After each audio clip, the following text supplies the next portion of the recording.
Hi there. This is Mike Sweeney from sabercoaching.com with a quick blog summary on the concept of renegotiating the dream. You know, at some point in your life, usually early life, everyone has some sort of dream.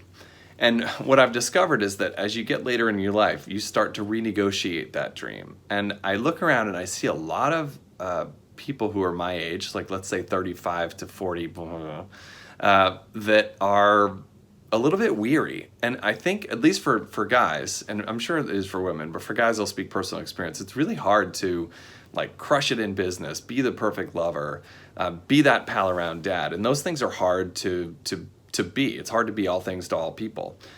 And sometimes there's a point in life, it's usually not necessarily time driven. It tends to happen around the midlife, but it's more event driven, like the death of a parent, a divorce, an illness, or something like that, that drives people to take stock of what their dream is. I read this book a while back by Daniel Levison called Seasons of a Man's Life. And in this book, he follows a few different people through the seasons of their life and looks at 20s, 30s, 40s, etc., and sees when they actually have a moment where they start to figure out or check in on that dream.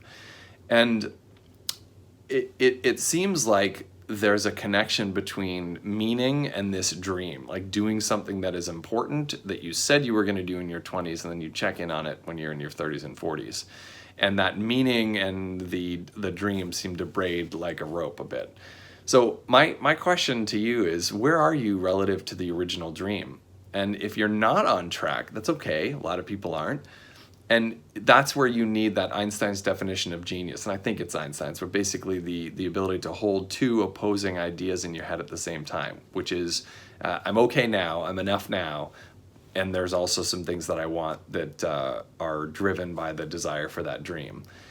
And you get to decide how big to make it. What is enough for you in terms of achieving that dream? And that's that renegotiation period. Because sometimes if it's usually not the like astronaut, quarterback, and race car driver dream. It's the next one after that. But those things, maybe there's a way to incorporate those pieces in there. So once you figure out where you are relative to the dream, you can start to put effort and attention toward achieving that dream.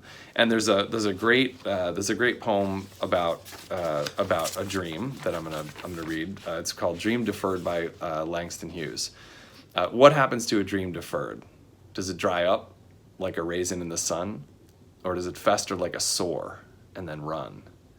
Does it stink like rotten meat, or crust and sugar over like a syrupy sweet? Maybe it just sags like a heavy load. Or does it explode? Have a good one.